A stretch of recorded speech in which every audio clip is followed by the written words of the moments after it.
Hi, നമസ്കാരം. ഞാനിപ്പോൾ നിൽക്കുന്നത് UAE ഷാർജയിൽ ഒരു മെഗാ മാൾ എന്ന് പറഞ്ഞൊരു ഷോപ്പിംഗ് കോംപ്ലക്സിലാണ്. വലിയൊരു മാളാണ്. അവിടെയാണ് ഈ എമിറേറ്റ് ഫിലാറ്റലി അസോസിയേഷൻ 2025 ഒക്ടോബർ 29 മുതൽ നവംബർ 2 വരെ നടത്തിയ എക്സിബിഷൻ. ആ വീഡിയോ ആണ് ഞാൻ നിങ്ങളെ കാണിക്കുന്നത് കേട്ടോ. നമ്മളങ്ങോട്ട് കയറി ചെല്ലുമ്പോൾ തന്നെ ഈ എക്സിബിഷൻ ഈ മെഗാ മാളിലായിട്ട് കയറി ചെല്ലുമ്പോൾ ആദ്യം കാണുന്നത് എമിറേറ്റ് പോസ്റ്റിൻ്റെ ഒരു സ്റ്റാളാണ് കേട്ടോ.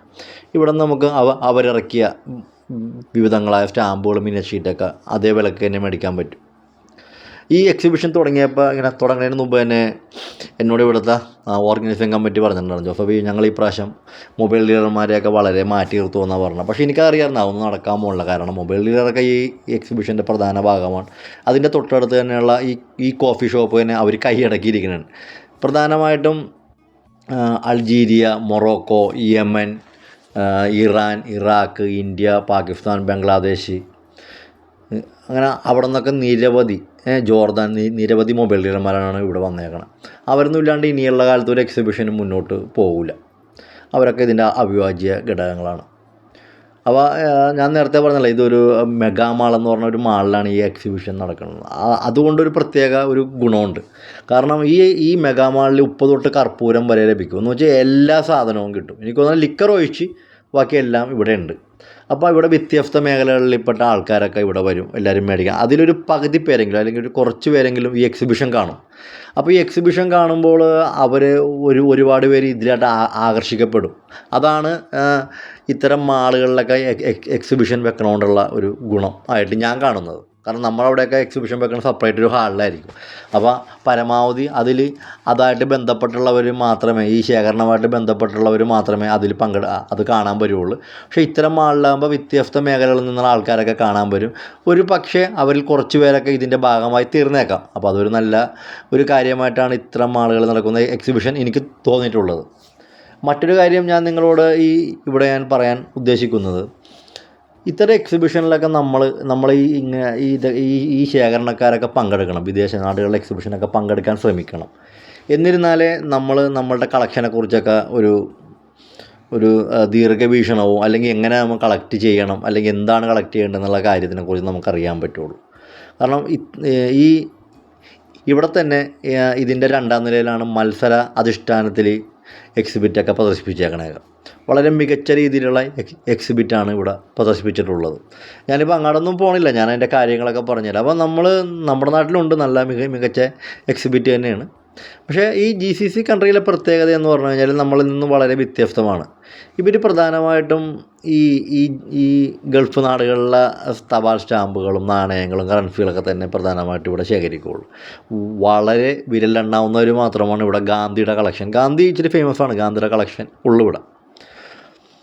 പക്ഷേ നമ്മുടെ നാട്ടിൽ അങ്ങനെ, നമ്മുടെ നാട്ടിൽ നമ്മളെല്ലാവരും വ്യത്യസ്തം ലോകത്തിൻ്റെ എല്ലാ ഭാഗങ്ങളിലേക്ക് കളക്ട് ചെയ്യും. പല പല തീമുണ്ട്. പക്ഷേ ഇവിടുത്തെ ഒരു തീം ഒരു പ്രത്യേക ഇതിലായിട്ട് ഒതുങ്ങിപ്പോകുന്നുള്ള വ്യത്യാസം മാത്രമേ ഉള്ളൂ. പക്ഷേ അതെല്ലാം മികച്ച രീതിയിലാണ് ഇവരെല്ലാം ചെയ്യണം. ഭയങ്കര ക്വാളിറ്റി കൂടിയ മെറ്റീരിയലൊക്കെ ഇട്ടിട്ടാണ് നമ്മൾ ഈ സ്റ്റാമ്പുകളും നാണയങ്ങളും കറൻസികളൊക്കെ ഇവർ കുറച്ചും കൂടി ഹൈ ക്വാളിറ്റിയുള്ള അതേപോലത്തെ ആൽബത്തിലൊക്കെയാണ് ഇവർ വെക്കണം. അതൊക്കെ നമുക്ക് കാണുമ്പോൾ തന്നെ ഒരു പുതുമയാണ്.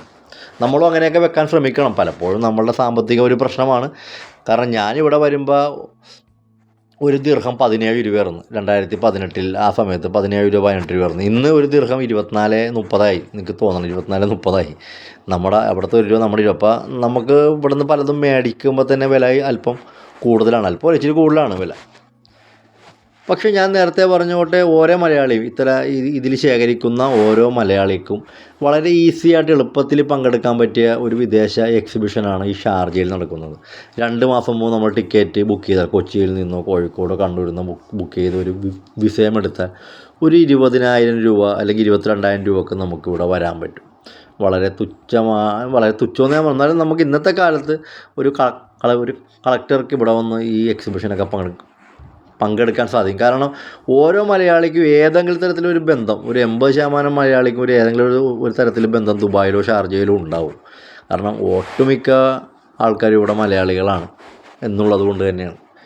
അപ്പോൾ നമ്മൾ അതിനൊക്കെ ഒന്ന് ശ്രമിച്ചു കഴിഞ്ഞാൽ നിങ്ങൾക്കും നല്ല ഒരു എക്സിബിറ്റിൻ്റെയൊക്കെ ഭാഗമായി അത് കാണാനൊക്കെ സാധിക്കും. നമ്മൾ കളക്ട് ചെയ്തേക്കണൊക്കെ എങ്ങനെയാണ്, നമ്മൾ എങ്ങനെ കളക്ട് ചെയ്യണം എന്നുള്ള കാര്യങ്ങളൊക്കെ നമുക്ക് പലപ്പോഴും അത് നമുക്ക് അറിയണമെങ്കിൽ ഇത്തരം വിദേശ യാത്രകളൊക്കെ നമ്മൾ നടത്തണം. ഇപ്പോൾ ഈ വീഡിയോയിൽ ഞാൻ പറയുന്നത് കേട്ട് ഒരാളെങ്കിലും അത്തരം ഒരു താല്പര്യപ്പെട്ടാൽ അതിൽ തന്നെ ഞാൻ വളരെ സന്തോഷവാനായിരിക്കും. കാരണം എൻ്റെ ഒരു വാക്ക് കേട്ട് ഒരാൾ വരാൻ ഒരു പ്രചോദനമായാൽ ഞാൻ സന്തോഷിക്കും. കാരണം ഞാനൊക്കെ ഇവിടെ വരാൻ വേണ്ടി പലരോടും അഭിപ്രായം ചോദിച്ചപ്പോൾ വളരെ നെഗറ്റീവ് അഭിപ്രായമായിരുന്നു. പക്ഷേ ഞാനതൊന്നും കാര്യമാക്കിയില്ല. നമ്മളതിനെ മുന്നോട്ട് പോയി. നമ്മളെപ്പോഴും ഒരു കാര്യം ചെയ്യേണ്ടതേ, നമ്മൾ അഭിപ്രായങ്ങളൊക്കെ നമുക്ക് ചോദിക്കാം, പക്ഷേ എപ്പോഴും നമ്മളോട് നെഗറ്റീവ് പറയുന്ന ആൾക്കാരെ നമുക്ക് തൽക്കാലം നമ്മൾ അകറ്റി നിർത്തണം. എന്നിട്ട് നമ്മളെപ്പോഴും പോസിറ്റീവ് കാര്യങ്ങൾ ചിന്തിക്കണം. പക്ഷേ നമ്മുടെ പോസിറ്റീവ് കാര്യങ്ങൾ മറ്റുള്ളവരെ ദ്രോഹിക്കാത്ത രീതിയിലായിരിക്കണമെന്ന് മാത്രമേ ഉള്ളൂ. നമ്മുടെ മനസ്സിൽ കളങ്കമില്ലാണ്ടിരുന്നാൽ മതി. എന്ന് വെച്ചാൽ അസൂയൊന്നും ഇല്ലാണ്ടിരുന്നാൽ മതി. നമുക്ക് എവിടെയും യാത്ര ചെയ്യാം. സന്തോഷ് ജോർജ് കുളങ്ങര പറയുന്ന പോലെ ഇത്തരം ശേഖരണക്കാരുടെ ഇടയിൽ പോലും നമുക്ക് യാത്രകൾ നമുക്ക് തുടർന്നാൽ നമുക്ക് പുതിയ അനുഭവങ്ങൾ നമ്മൾക്ക് കിട്ടും. ആ കളക്ഷൻ രീതികൾ കിട്ടും. വിവിധ രാജ്യക്കാർ സംഗമിക്കുമ്പോൾ അവരുടെയൊക്കെ ഒരു രീതികൾ നമുക്ക് പഠിക്കാൻ പറ്റും. എന്താണ് കളക്ട് ചെയ്യണത്, എങ്ങനെ കളക്ട് ചെയ്യണമെന്നൊക്കെ പറയാൻ പറ്റും. മലയാളി എന്നുള്ള നിലയിൽ നമുക്കതൊക്കെ വളരെ ഈസിയാണ്. അതൊക്കെ നമുക്ക് വെറുതെ നമ്മളെത്താത്ത മേഖലകളില്ലല്ലോ അല്ലേ. അതാണ് മലയാളികളുടെ പ്രത്യേകത. ഇത് പറഞ്ഞുകൊണ്ടിരിക്കുമ്പോൾ തന്നെ നമ്മളിവിടെ എത്തിയേക്കണുണ്ട്. ഒരു മലയാളിയുടെ സ്റ്റാളൻ അബ്ദുൽ സലാം എന്ന് പറയും. അറിയാം, നമ്മുടെ മലയാളിൻ്റെ അവിടെ ഇരിപ്പുണ്ട്, സലാം അവിടെ ഇരിപ്പുണ്ട്. ഞാൻ പറഞ്ഞ നമ്മൾ മലയാളികൾ നമ്മളിതൊക്കെ പങ്കെടുക്കണം. നമ്മൾ ഈ വീഡിയോ കാണുന്ന ഓരോ ശേഖരണക്കാരായ മലയാളികൾക്കും അടുത്ത എക്സിബിഷൻ 2026 നവംബറിലെ ഷാർജ എക്സിബിഷനിൽ പങ്കെടുക്കാൻ കഴിയണം. അതാണ് എനിക്ക് നിങ്ങളോട് ഈ വീഡിയോയോട് പറയാനുള്ളത്. ഇപ്പോൾ കണ്ടുകൊണ്ട് 2 പാകിസ്ഥാൻ ഡീലർമാരാണ് ഇരിക്കുന്നത്. തൊട്ടപ്പുറത്ത് ഇറാഖിലെയും ജോർദാനിലെയും ബാംഗ്ലൂർ ഡീലർമാരാണ്. ഇവർ രണ്ടുപേരും ഭയങ്കര ഫേമസ് ആണ്, ഇൻ്റർനാഷണൽ ഡീലേഴ്സാണ്. പാകിസ്ഥാൻകാർ ഇവിടെ സ്ഥിരമായിട്ട് വർഷങ്ങളോളം വന്ന ലീഡർമാരാണ്. ഈ എക്സിബിഷൻ്റെ സ്റ്റാളിൻ്റെ ഒരു സമാപനത്തിലായിട്ട് നമ്മൾ കടന്നുകൊണ്ടിരിക്കുകയാണ്. ഇവരും ഭാര്യ ഭർത്താവന്മാർ പാകിസ്ഥാൻകാരെ ഡീലറാണ്. ഇവർ വർഷങ്ങളോളം ഇവിടെ ഞാൻ വരുമ്പോൾ തൊട്ട് തന്നെ ഇവരെ കാണുന്നതാണ്. ഇതിൻ്റെ അടുത്ത് തന്നെ ഒരു സിറിയൻ ഡീലറാണ്. പുള്ളി ദുബായിലാണ് സെറ്റിൽ ചെയ്തേക്കണത്. പുള്ളിയുടെ സ്റ്റാഫ് ഒരു ഫിലിപ്പൈൻസി സ്ത്രീയാണ്. ഇയാൾ നമ്മുടെ അടുത്ത സുഹൃത്തായിട്ടാണ് ഈ സിറിയൻ ഡീലർ. ഇതിൻ്റെ തൊട്ടടുത്ത് എൻ്റെ ചങ്ങാതി ഞാനും കൂടി ഇരിക്കുന്നത് ഈ പുറകിലെ സ്റ്റാളിലാണ്. അപ്പോൾ ഞാൻ നേരത്തെ പറഞ്ഞു തൊട്ട് ഒരാളെങ്കിലും നിങ്ങൾ ഈ വീഡിയോ കണ്ട് നിങ്ങൾ താല്പര്യപ്പെടണം. നിങ്ങൾക്ക് പറ്റും, എനിക്ക് പറ്റുമെങ്കിൽ, ഏറ്റവും പുറകിൽ കിടക്കണം എനിക്ക് പറ്റുമെങ്കിൽ നിങ്ങൾക്ക് ഓരോരുത്തർക്കും ഇത്തരം എക്സിബിഷനിൽ പങ്കെടുക്കാൻ നല്ല ധൈര്യം ലഭിക്കും കേട്ടോ. അപ്പോൾ ഈ വീഡിയോ കണ്ടുകൊണ്ടിരുന്ന എന്നെ ഇത്ര നേരം കണ്ടുകൊണ്ടിരുന്ന എല്ലാ എൻ്റെ നല്ലവരായ സുഹൃത്തുക്കൾക്കും ഞാൻ എൻ്റെ ഹൃദയത്തിൻ്റെ ഭാഷയിൽ നന്ദി പറഞ്ഞുകൊണ്ട് ഒരു കാര്യം ഒരിക്കൽ കൂടി ഞാൻ നിങ്ങളെ ഓർപ്പിക്കുകയാണ്.